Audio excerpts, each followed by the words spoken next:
Hello, and everybody, and welcome back for the first time in a long time to the Courage of the Cowardly Dog cast. I am your host, Alex, and joining me for the next time, as always, Notus, aka Matthew, It's aka it's Notus. me. I'm Notus. I am that man. He is that man. So, it's been a while since we recorded. You know, yeah, people get busy, stuff gets pushed around and lost in the shuffle. But hopefully, we're gonna be able to finish up the rest of season one with a little more regularity going forward. Because I'm sure both of you are very disappointed. hey, man, you gotta start somewhere. It really is only the both of them because I refuse to tell my family about this, and I haven't shared it on Facebook because I don't want people I know on Facebook to find this. I've done a terrible job at promoting this thing I want to do. I should probably help somehow, but I could tell my friends, but you're my friends. Yeah, and they already don't listen to us, except for two of them. I could tell my family, but my dad will be like, I'm not watching that. And my mom will be like, what? Huh? I mean, I, I mean, we could tell. All right, here's the plan. We're mutuals with a fella that enjoys the devil's lettuce. He loves Courage the Cowardly Dog. Hopefully, he spreads the podcast by word of mouth to his one stoner friend, and then he'll spread it to his other stoner friend, and so on and so forth until we get 10 people that have heard about us but still don't watch. I the good news is they'll all be stoners, so maybe we can get in big with the weed community. A thing that neither of us do. Listen, everyone's got to have an audience, and ours will be the weed. That yes, no. So notice in the interim since we've recorded, have you gotten up to anything spooky? Yes, actually. Really? And specifically, it is because of you. Oh. You did this. I've been reading some Stephen King. Oh, what have you been reading? I decided to reread the one short story from Stephen King that I read a long time ago because it's been such a talking point among our friends. Lawnmower Man, Oh, and I know really? that is such a strange thing to just go back and reread, Yeah. especially a Stephen King story. It's But I sat down and I did read it, and I enjoyed it. It is exactly as goofy as I remembered it. yeah. So for those of you who may discover this episode one day, Lawnmower Man, you may have heard of it from a late '80s, early '90s movie of the same name. Uh, the movie is nothing like the short story, even though it ostensibly originally marketed itself as a Stephen King thing. It's got nothing to do with the Stephen King short story. It has more in common to do with I don't even know what would you compare Lawnmower Man to? That's kind of the magic of Lawnmower Man. It by not holding itself to a particularly serious standard, it manages to be fairly unique and memorable in its execution. Yes, because a thing about Lawnmower Man is that it is cuckoo bananas in all the most fun ways. It's not unlike a Courage the Cowardly Dog episode.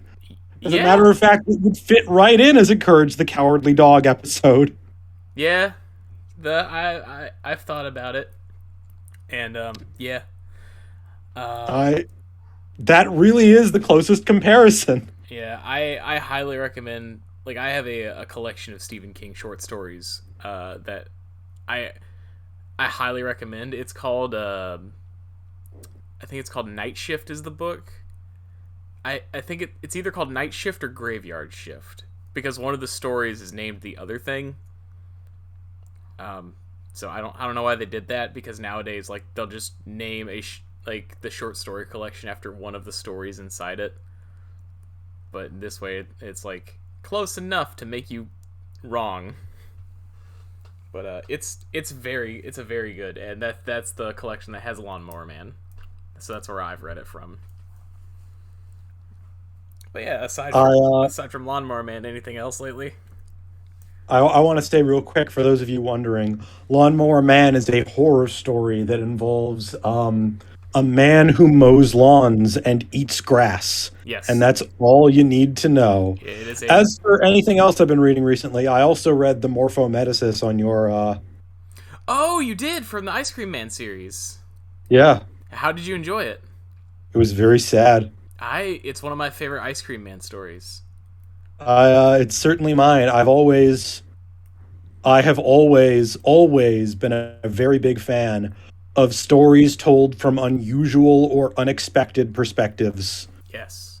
Um, but go on. I was just going to explain.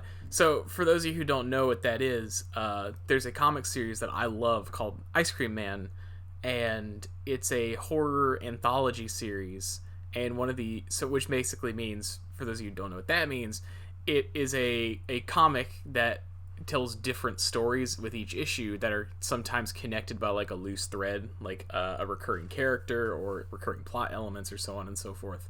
And the Morphometasis is a play on Franz Kafka's Metamorphosis, which is a short story in which a man wakes up one day to find that he is turned into a giant bug.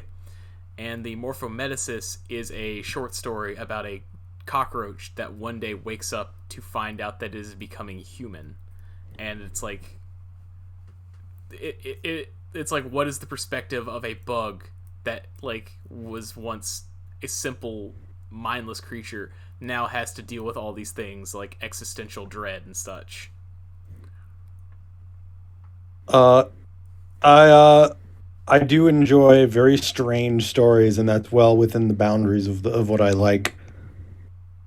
Yes, I absolutely love the Ice Cream Man series, and I would highly recommend it to anyone that hears this. But yeah, I've also been brushing up on my spooky stuff. I've been reading more Ice Cream Man. Always down to read more Ice Cream Man. I finished the Stephen King collection, as I've mentioned. I've also recently started reading some H.P. Lovecraft, and I gotta say, yeah, Yeah, yep, there it is. There's the racism. yeah, Plain as day. you can't. It's not even like you can't even. So like in the collection I picked up, because I went out of my way to find like a collection of H.P. Lovecraft stories that.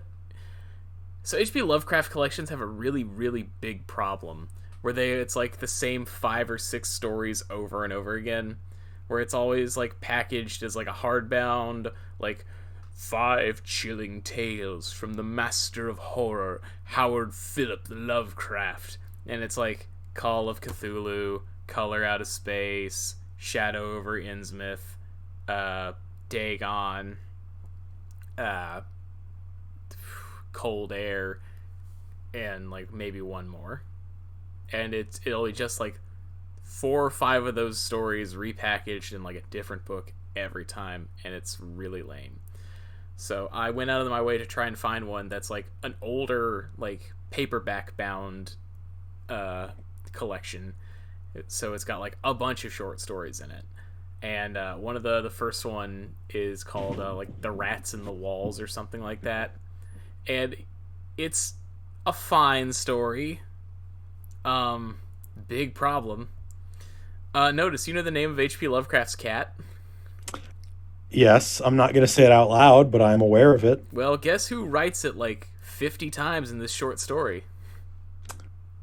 Who writes it, Alex? H.P. Lovecraft. My God. He loves his cat so much that he made a character in one of his stories a central figure, his cat in real life. Like he wrote his cat into the book, and it makes it a bit of an uncomfortable read, to say the very least. I feel like best case scenario an H.P. Lovecraft book is an uncomfy read. Yeah, Well, I wanted to be uncomfortable for like a different reason. that's true. That is also true. But and I've been chipping away at it slowly. I also read Lock and Key. I'm not finished with the series yet, but Lock and Key, great. A great series by Joe Hill, who is one of my favorite horror authors slash authors in general.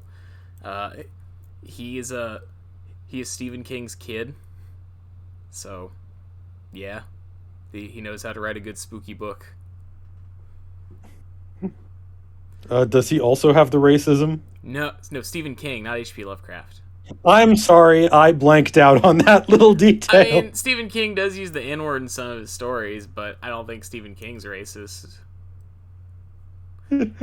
But the reason I mentioned Lock and Key is because as part of the short story collection that I've been reading by Lovecraft, I believe I found the short story that inspired the comic series. Because uh, Joe Hill makes it no secret that Lock and Key is based heavily on the works of H.P. Lovecraft and other horror elements. Like, the town they live in is called Lovecraft. Like, for Pete's sake, it's right there on the name. But in Lock and Key, like, it is an adventure horror young adult series, but like rated R, where like people get murdered and die all the time, and there's blood and violence. And I feel like we do need more R-rated young adult books, if you know what I mean. yeah, like it's not for like kids because of how graphic it is. Like it's not like it's dark, but it's not like super graphic. Like it's violent, but there's not a lot of like explicit like sexual content in it. But the crux of the series is like they're on this old house called the Key House, and inside the Key House are these magical keys that if you stick them in the right lock will activate some kind of magic. Early on, there's like a key that if you whenever you hold on to the key, it opens up a hole in the back of someone's neck, and when you stick the key in the hole and turn it, it opens up the top of your head, and you can see into their mind. Yes. Just like how it works in real life. Yeah, well, like there are rules to it where it's like you if you try to look at someone's memories, you only see the memories as they interpreted them. So it's like if someone doesn't have have a perfect memory, then like it just doesn't work. And So it wouldn't work on me. Got it. yeah, well, and like at one point there's a character that tries to use it on someone that's mentally handicapped, and it doesn't work. Like the keyhole does not manifest on the back of his neck. And I don't know if that's just like a limitation of the key or if this kid's like a special character in some way, but like it's like there are rules to it. Like you don't know all the rules, but there are rules. And the reason I bring it up is because the Silver Key is a Lovecraft story about a man who believes in the beauty of dreams. It's very different from what you would expect from Lovecraft, and it's an almost an uplifting and very like it's so unlike the rest of what you would expect his work to be that it really stuck out to me. And I just really quickly wanted to read a passage I highlighted that that I was like, wow, like, so if you would indulge me. I suppose I will allow it. Because basically this guy, like, he loves dreams and the beauty of dreams and exploring his dreams, and it's hinted that at one point he was an author, and he was alive during like the early 1900s and he survived World War I and like the 1920s, and he's been told time and time again that what he indulges in is a pointless, irreverent fantasy, and that he should focus instead on like harder things. And so as he writes less about like his fanciful dreams, or he explores alien and strange worlds, into being like he like writes much more grounded fantasy literature, and people like they eat it up because they're like, oh, I see, this is an allegory for this, and this is the representative of the great struggle in this, and he's like, and it makes him a lot of money, but it doesn't make him happy because he's like, these aren't the things I want to write. And like there's like a great criticism by Lovecraft where he like the guy tries to go to church because he sees church as a way of an escape, and he gives up on church because he writes, having lost these artificial settings, their lives grew void of direction and dramatic interest, till all at length they strove to drown their ennui in bustle and pretended usefulness, noise and excitement, barbaric display and animal sensation.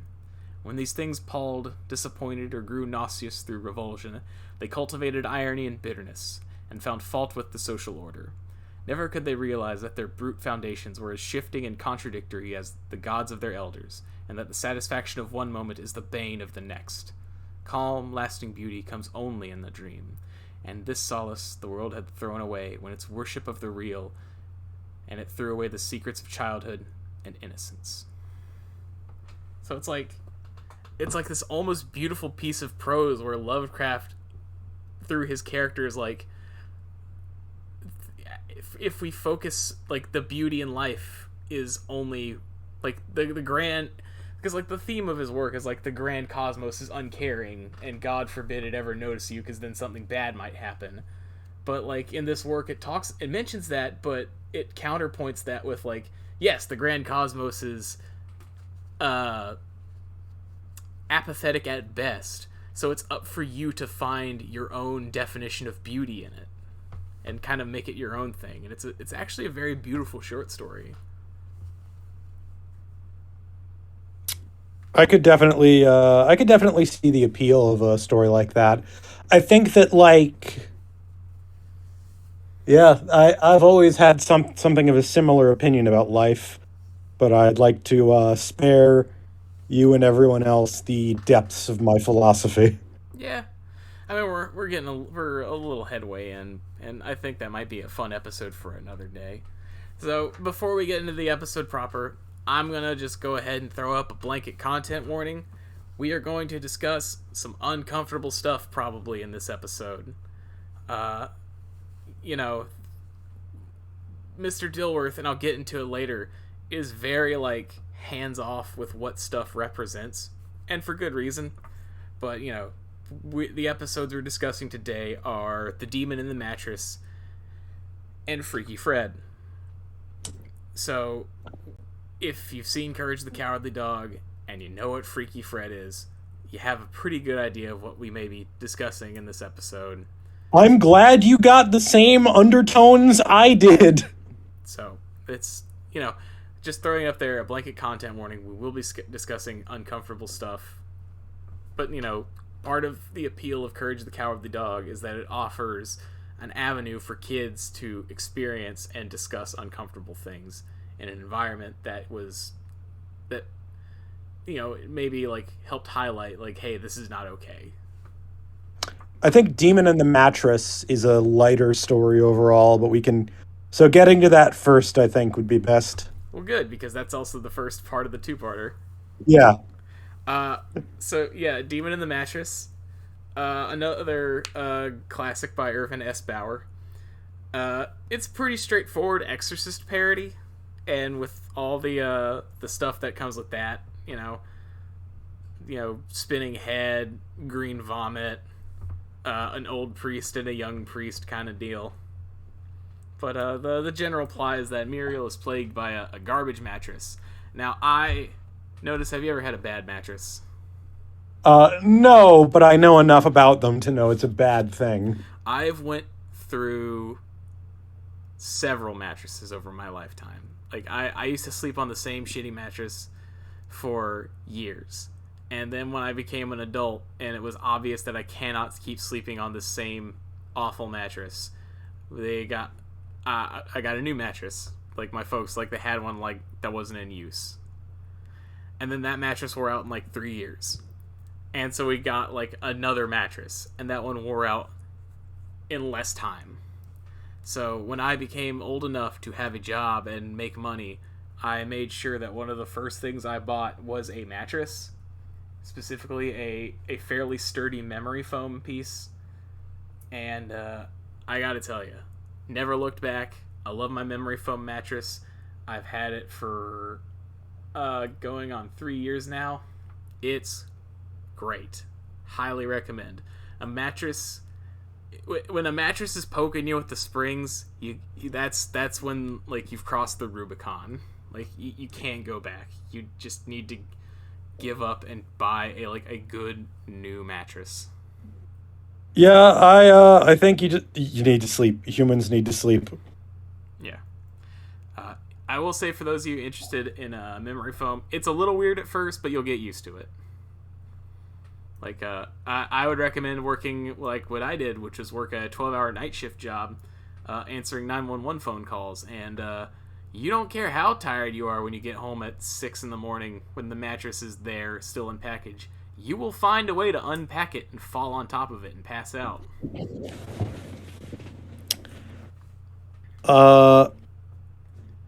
I think I had a memory foam mattress for a while. I tend to flip flop on what mattresses I like. In reality, I mostly just take nighttime sleepy time drugs and let those do the bulk of the work. Got that melatonin? You better believe it, son. Yeah, it's melatonin in your body. I feel like the correct answer for me was drugs. Just take a bunch of them. Don't even worry about it. My body won't do it on its own, so just consult your physician before taking any kind of medication. Or don't. No. I'm not a cop. No, this is medication you could buy at a store. This isn't like an illegal thing. Okay, fine. Jeez. I think, but I got some things to say about this episode. Really? Yeah. So first and foremost, I knew this was an Exorcist parody, but I've never seen The Exorcist. I've seen... Hold on, my mic's acting silly. Okay. You're acting silly. That's the point of the podcast. All right. Yeah. I also have never seen the Exorcist to completion. Like, I've seen scenes and bits, and you know the broad strokes of it, but like I too have never actually seen The Exorcist. I believe that there is an injustice that happens in this episode. Is it to Eustace? You know what? I have always followed the classic Looney Tunes Roadrunner rules. Oh. Which is to say, if the character does something wrong, they're allowed to get punished. If a character actually tries to help and doesn't do anything wrong, don't punish them. Yeah. Well, that's the problem is that at the end of The Exorcist, like, the demon jumps into the priest, and then the priest jumps out the window. Ah. Like, so it is literally, like, almost a beat-for-beat parody of The Exorcist. Like, Eustace is the old priest, encourages the young priest, even. I do... So... Basically, there's these two gremlinoids that sell them the mattress, right? Yes, this magical, life-changing mattress. And something that struck me immediately was that Courage does not wait for any confirmation that things are wrong before he freaks out. He just hears the voice on the phone and goes, "This is messed up. I'm out." Well, I mean, have you ever called someone and then in a spooky, gravelly voice, they were like, "We know where you are, and we know what you want." Yeah, I just think that it's, there's a lot of horror stories where a character would wait to act until something was definitely wrong. But Courage immediately knows that this is absolutely not going to fly. Yeah. Which I appreciate. Yeah. It reminds me of, how familiar are you with the work of Junji Ito? Yes, I am familiar. Have you read his short story about the model? No.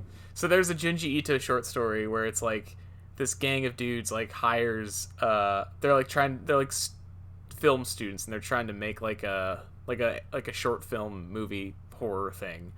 And so like they hire like two girls by accident, or like the guy hires like two girls on purpose or something. And one of them's like this normal, attractive Japanese girl, and the other is like this 7.5 foot tall, bizarre faced woman who has like a row of tiny shark teeth in her mouth, and like when she laughs, like the top of her head tilts back 90 degrees, and like everyone in the car is like acting like it's completely normal, and the one guy that's the protagonist of the story is like, no, this is wrong. Something's wrong here. Why are we all acting like something isn't terribly wrong here, and we're sitting with a cryptid in the front seat of a minivan? Like, no. The person next to me is a skinwalker of some kind. This is not real. Hold on. I'm out. Yeah. Like, it reminds me of that, where it's like someone's clearly like, no. Stop that. I think that so we do, like, unlike a lot of the stories in Courage the Cowardly Dog, we don't really get an explanation as to the origins of the mattress sellers or what their deal is. Yeah. They just kind of show up with a haunted mattress. Yeah. And are two tiny gremlins. Yeah. And so I'd just like to ask, and the answer may be yes or no, will we be seeing them again? I'm sure they appear as like background and gag characters, but it is like just like The Exorcist. You don't know where the demon comes from. It's not until like The Exorcist 2 where you learn that it's like you learn who or exactly what Pazuzu is, or it's like they put way too much into like trying to explain it, and it makes it kind of weird. And for some reason, James Earl Jones is there. Yeah, you know what? James Earl Jones should have been in like the Haunted Mattress 2. Yes, unironically. All right, but another thing I want to say is I actually kind of want to see Eustace and Courage working together more in more episodes. I realized right away that was kind of a dynamic that I liked. Yeah, it's fun. Also, one of my favorite gags that I still like think about even to this day, like from when I was like a wee baby, just Courage. Would you like a cup of tea? Yeah. Like, and then he screams like he's been shot, and it's like, ah! I love it. Still makes me laugh. Yeah, I think I'd be the same way if I was a child in this situation. I love it. Man, I totally peaked my mic on when I did that too.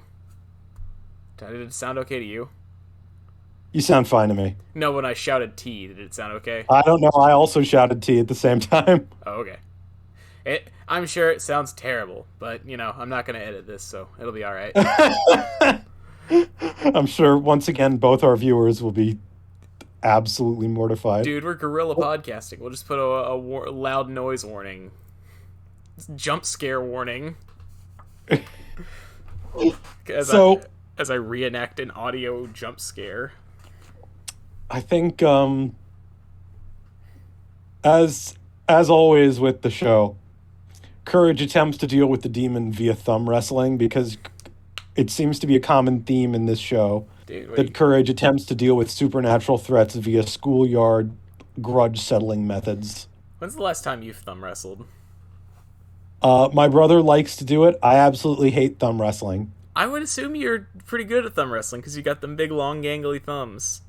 One would think, but I'm actually quite bad at it. Oh, it's all length and no articulation. Bingo. You got the thumbs of an iguanodon. I'm a painter, but that's more moving my whole arm around, so... Well, not quite, but you'd think I'm a writer and a painter and I got these big gangly, like, fingers, but no. Can't do it. Does CJ have, like, double-jointed thumbs or something? He, like, literally, like, wraps your thumb with his thumb? Yeah, my brother's just better at it. Of the things I know about your brother, that is one of the least surprising. It totally tracks with what I do know about him. I So Courage and Eustace attempt to exorcise the demon via exorcism-based shenanigans, I printing out a piece of paper and then reading out some stuff. I again, I like this dynamic, and I honestly like the main formula of the show is, nobody believes Courage. Courage has to solve the problem, yeah. which is your classic horror method. But I don't know. I kind of wouldn't mind Eustace being a secondary character in these situations more often. Yeah. And as we, because I'm sure there's more episodes like this, but like, as we go on, they get a little more comfortable with Eustace just being like either a deuteragonist or a secondary antagonist more than like a guy in distress. Yeah, I think that is probably the way it's gonna go, and that's fine. Yeah. I I also I think they needed him to be a good guy for this episode because they needed the old priest. Notice what is the Yeah. what is the incantation to exorcise a demon? Okay, it's bobbity boo, Nope. scoobity bop dada, skitty bop dada, I'm a scat man. No, you turned into a Pentecostal for a second there. I, but yeah, it's basically just scatting. Hullabaloo and howdy do. Musty prawns and Timbuktu. Yeltsy bye and hippity poo. Kick him in the dishpan, hoo hoo hoo. Did you write this down or I memorize it? absolutely wrote it down. But like Okay, thank you. I'm glad. but for decades the back of my memory is always haunted by Eustace just staring at the camera with a cocked eyebrow, just kick him in the dishpan, hoo hoo hoo. Like I love that bit. But yeah, so Eustace does his best, gets barfed on, very sad. Then Courage tries. He looks adorable, dressed as Muriel, and he only makes like sub Scooby Doo like dog gibberish noises. And to me, this is what it sounds like when Courage talks to people. Like that's what they hear. They just hear him go like ruh, ruh, ruh, ruh, ruh, ruh. Because like we as the audience can perfectly understand what Courage is saying. I feel like I'm surprised that his incantation worked. It's the spirit of it.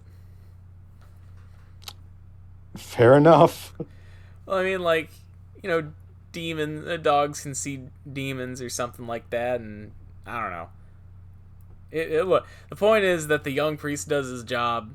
The ghost or the demon leaves Muriel just as Eustace comes in with like a hazmat suit and a head of steam, doing his best. He then gets possessed by the demon, and Muriel has to bonk him out with a rolling pin. I'm a firm believer that like don't punish characters for doing the right thing in cartoons like this. In cartoons specifically like this, I feel like Eustace should get get kicked down after doing something stupid. This time he actually tried to help. Full credit to Eustace this time. Yeah. Well, don't worry. We'll get to an episode pretty soon in which he doesn't. I'm aware that that's his future role, but we'll cross that Rubicon when we get there. But yeah, I also think it's one of the few times in the show when Courage actually like bites someone.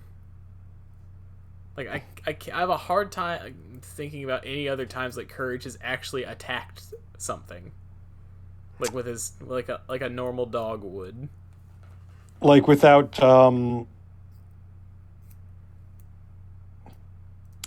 like no thumb wrestling, no wedgies. Like no thumb wrestling, no wacky checkers or. No, he just bites Eustace on the butt.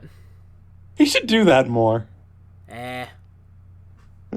It's not in his nature. He only like I like way back in the second episode, I outlined like Courage's descending list of priorities, where it's like priority 1, protect both Eustace and Muriel.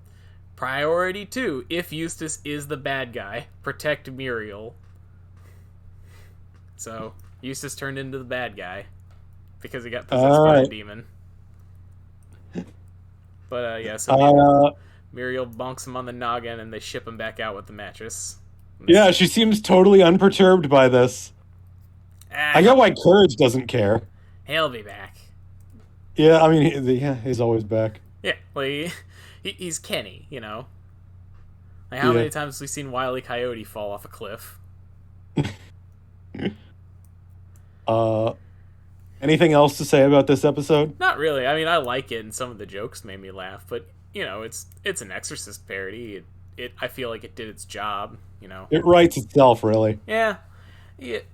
So here we go. Yeah, this is the part that Freaky Fred.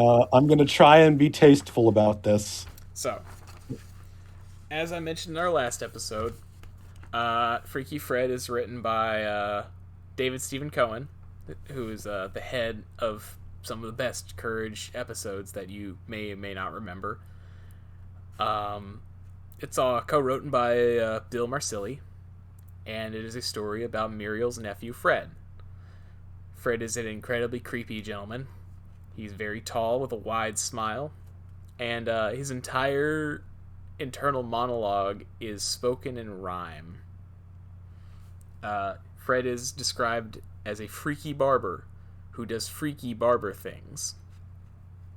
And he goes to visit his Aunt Muriel and her husband Eustace on the Bagg family farm. There's one gag that I really legitimately did laugh at early in the episode, where he's got like a I know this is a major plot point, but I really like how he's got like a little wristband with the number of like the home for freaky barbers, as though freaky barbarism is a real and serious crime in this universe. Yes, you can't have these guys renegade like shaving people. It's like Bobobo. This struck me as an unusual episode It is because it is go what it's the first time I think. Wait, hang on. Let me look at the episode list. I might be wrong on this, but go on. You talk about this, and let me Yeah. confirm my information here. So basically, the setup for the episode is that the bathroom door lock is having troubles, and Eustace has been banging his head against it all day. And then Fred comes over. Muriel forces Courage and Eustace to entertain Fred along with her. And while visiting, Courage notices that Fred, as Notus mentioned, has a wristband that says, if escaped from the home for the freaky barbers, call this number. And so at a certain point, they go to the bathroom, and Eustace locks both Courage and Fred in the bathroom to leave them alone. I'd like to mention this is not the first episode like this, Oh, really? where Courage is not technically in any mortal danger. But it is the first episode where the danger happens, and like we get a bad ending here. Technically, Courage doesn't really get away from this. Yeah. Like the worst happens, and that's it. Yeah. So they also throughout the episode are interspersed bits of Fred talking about his backstory, about like, so basically as a freaky barber, he has like a compulsion to cut hair. Like he cannot stop himself from cutting hair. And like he talks about how like he had a pet hamster that was incredibly fluffy, and as a kid he at one point shaved the hamster. And then while working as a barber, he was asked to by a pretty gal to cut her hair, and he ends up shaving her completely bald. Or was it like his ex-girlfriend or something like that? Anyway, and then like the last time he does it, it's like this guy who just wants a trim, and who's like got this long ZZ Top beard and like this big like mane of hair, and Fred shaves him like completely smooth. And looking at Courage, like he starts getting the freaky barber urges again. The I think and I think there's no getting around it, much as I would legitimately actually like to get around this. Um, there is an undertone of sexual assault in this episode. Oh, you said the secret word. Yeah, let's just get right to it. Let's not dance around the bush here. I literally, so I was talking to our mutual stoner friend, and I told him that I was going to keep a running timer to see how long it would take for us to mention either sexual assault or pedophilia, and we got literally right at 40 minutes on the dot. I don't want to talk about this, but it's necessary for the episode, and I'm certain that everybody and their dog has pointed this out at this point. Freaky Fred has very, very heavy sexual undertones in the episode. See, I have my own theory, but go on. Um, I thought of him as he has what I refer to as the Uncle Touchy voice, where he has this sort of deep, almost sensual voice. The voice actor did a great job. Yes, it's Paul Scheffler, who's the voice of Cats, Dr. LeQuack. You know, this is undeniably one of his best performances. And he repeatedly, at the end of almost every one of his internal monologues and sentences, uses the word naughty, which is a very, very uncomfortable word for many people. Yes. I do not like that word. It's like the word moist. It's just an immediate, like, goosebump raiser of a word. Well, yeah, and even nowadays, our society is bizarre.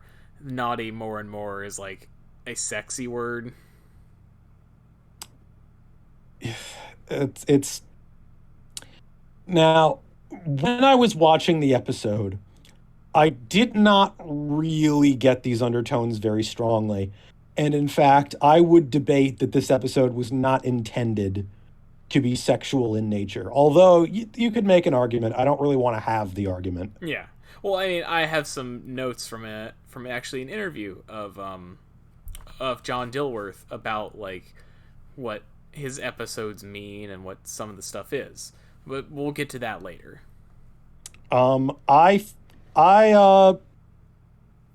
The episode is ultimately very, very simple. It is just Freaky Fred giving an internal monologue of his backstory, and then Courage getting shaved. Yes. And at the end of the episode, Courage is fully shaved, and then he calls the cops, and then they drag away Freaky Fred. Yes. It's like Courage does not succeed in stopping the bad thing from happening. It just happens. Which is a first for the show. Yeah. Like the only thing Courage prevents him from doing is shaving his tail. Like, that's all he gets away with. I think I'm glad I didn't watch this show as a kid. I probably would have had nightmares. Yes.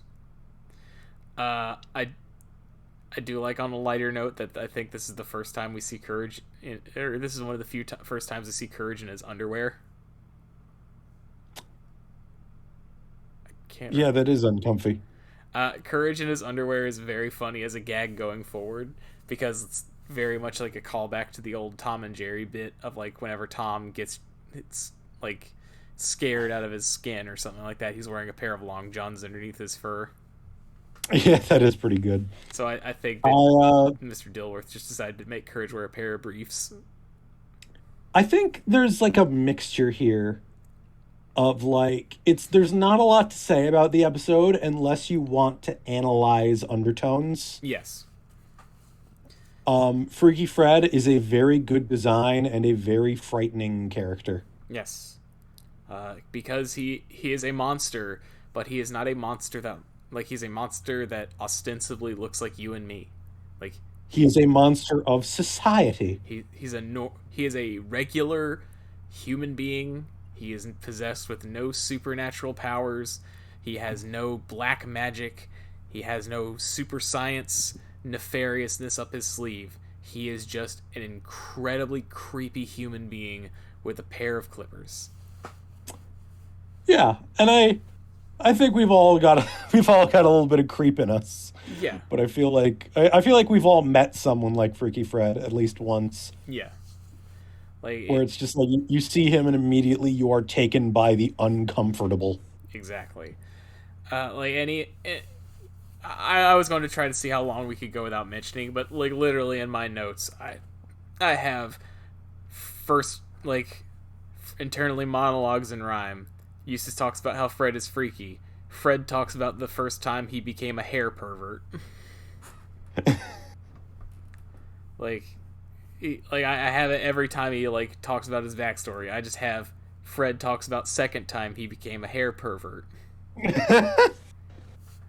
So, I have my own theories about Freaky Fred because I think that is one interpretation that he is a sexual, like he represents like a sexual predator, and I think it's a valid reading, but I think it's, as I've rewatched this show and as I've listened to more true crime stuff, I think my takeaway is that Fred is actually supposed to be a serial killer. Yeah, that's kind of what I got. Like, granted, a lot of serial killers do what they do because there is some like psychosexual weirdness going up in their brain, but like like he doesn't understand what he's doing is wrong, and he also doesn't care that it might hurt someone else because he's only doing it for his gratification. But like he also escalates in a way, like he starts with animals and then he moves on to people he knows, and then he moves on to like complete strangers. Like he because like victims of crime are most likely to be victimized by someone they know, especially violent crime. And so like Fred is like, the first thing he does is he shaves his pet. Like a lot of killers start with like harming animals, then he hurts someone close to him. Granted, most serial killers don't do that because it's easy to track. And then like he goes what's called berserker mode as a serial killer, and like he just starts indiscriminately shaving strangers, and he gets sloppy and he gets caught. And so I it's also like totally compulsive. Like he cannot control his need to shave people. Yeah, I'm the same way except with buying miniatures that I don't need. I've been a good boy. I've been budgeting myself more. I've decided that I'm not going to see the new Jordan Peele movie Nope until this Saturday, when after I get my paycheck. I'm very excited to see Nope. Yeah. I hear it's very good. But I also think that Fred is like a commentary on family looking the other way. Like, because in a lot of situations, like with abusive family members, or it's like the creepy uncle, especially back in the day, it was just accepted that it's like, oh, that's just the uncle you don't want to be alone with. It's like, well, then why does he keep getting invited to the birthday parties? Like, take him away. Keep him. I don't care that he's your brother. He's like a bad person that shouldn't be around anybody. Yeah, it's I've always been very bad at dealing with serious implications underlying in reality, you know what I mean? Yeah. But so I mentioned earlier about John Dilworth and authorial or directorial intent. So I believe it's from because I wanted to know too, like, what are John Dilworth's thoughts? Because the man is enigmatic, to say the very least. So I scoured the internet for a little while, and I came across a YouTube video where he interviews, I think the creator's name is Rebel Taxi, or it's one of his friends, and it's just it's like a full hour and such interview where like he answers a lot of questions about his career as an animator and Courage the Cowardly Dog. And I figured I would go over a few like highlighted moments from that interview before getting into the meat of it, where he seems very affable, very friendly guy. I would describe his manner of speech as what if your brother was a carnival barker? Like he sounds like what if CJ lived in Long Island. Like it is uncanny how similar they sound to me. That's really frightening. I don't want to meet Long Island, brother. But he's very nice. They ask him about like how did he feel losing the Academy Award back in the day. He's like, I didn't care.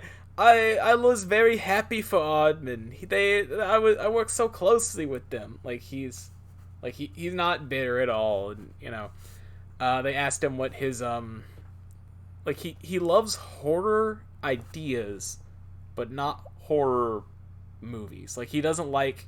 I'm exactly the same. I can relate to that. I love so much about horror except horror.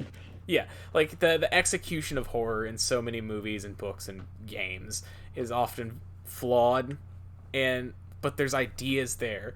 Like even H.P. Lovecraft and Stephen King, where it's like the ideas that they represent are fascinating and interesting and spine-chilling, and then you get to the end of the book and it's just a big spider. Or then you get to the end of the book and it's like, oh, ghost. But it wasn't actually. He was just crazy. Like, okay. But so with that in mind, he always wanted Courage to be like a horror-themed show. He mentioned some of his favorite villains. Cats is his number one. Like yeah, I think that's absolutely he also he mentions that King Ramses, which is an episode we will get to. He may or may not have been inspired by Parappa the Rapper. That is so good that we'll have to talk about that then, because we cannot cover that in short form. Yeah. But yeah, obviously the computer is inspired by Hal from 2001: A Space Odyssey. But and like a lot of the weird visuals and interesting stuff about Courage just comes from his love of mixed media. Like a lot of John Dilworth's work uses live action, stop motion, paper cutouts, live video, CG, digitization. Like his love of mixed media like lends a lot of his products just this weird look, and like he just it makes it stick in your brain. So what was his statement on Freaky Fred?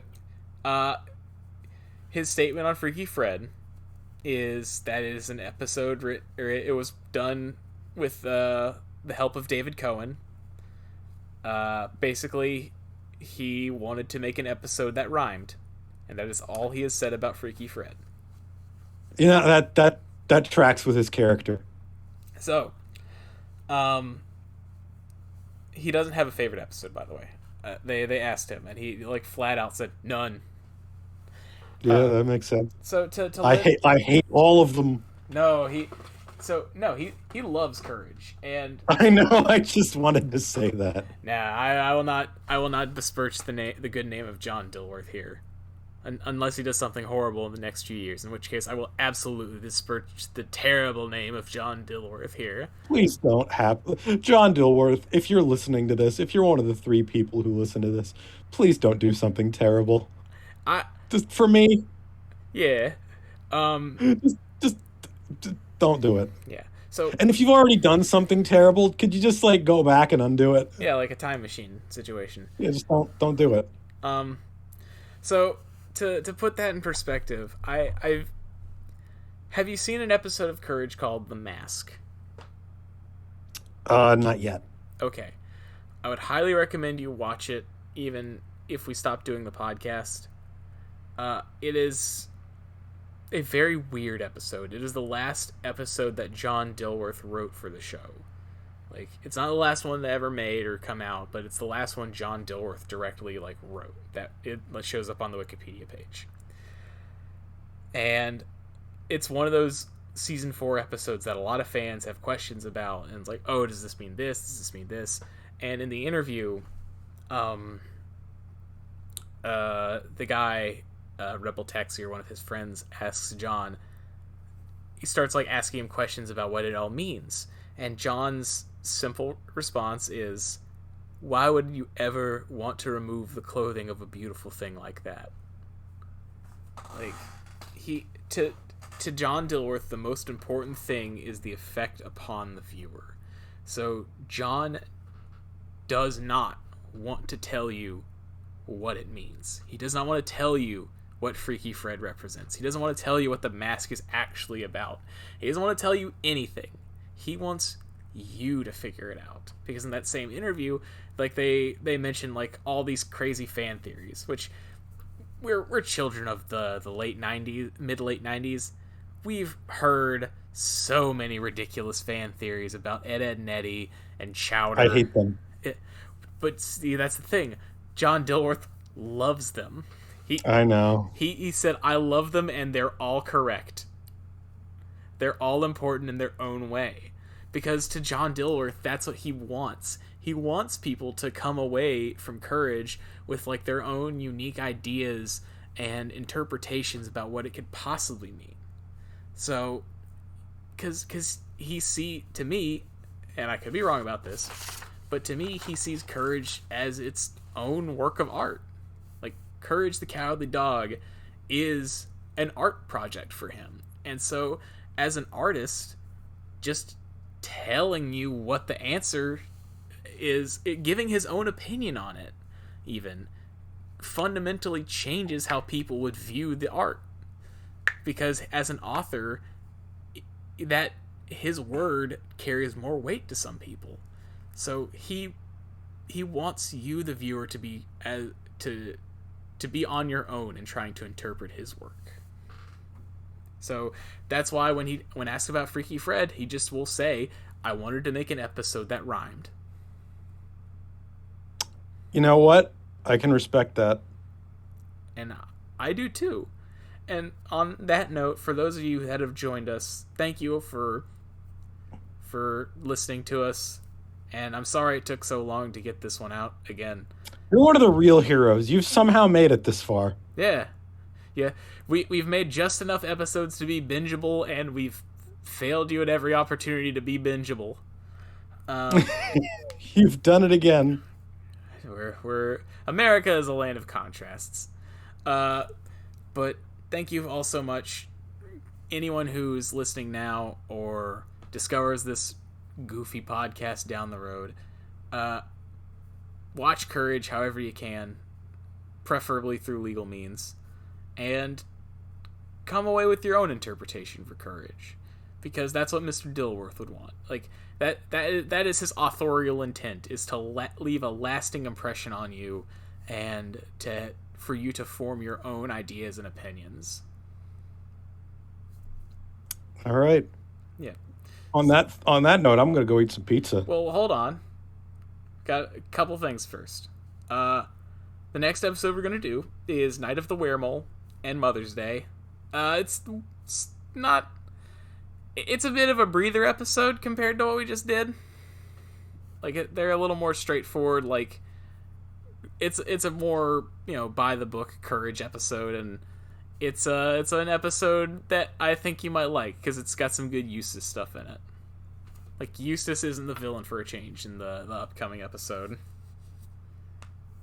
And as always, stupid dog, you made me podcast.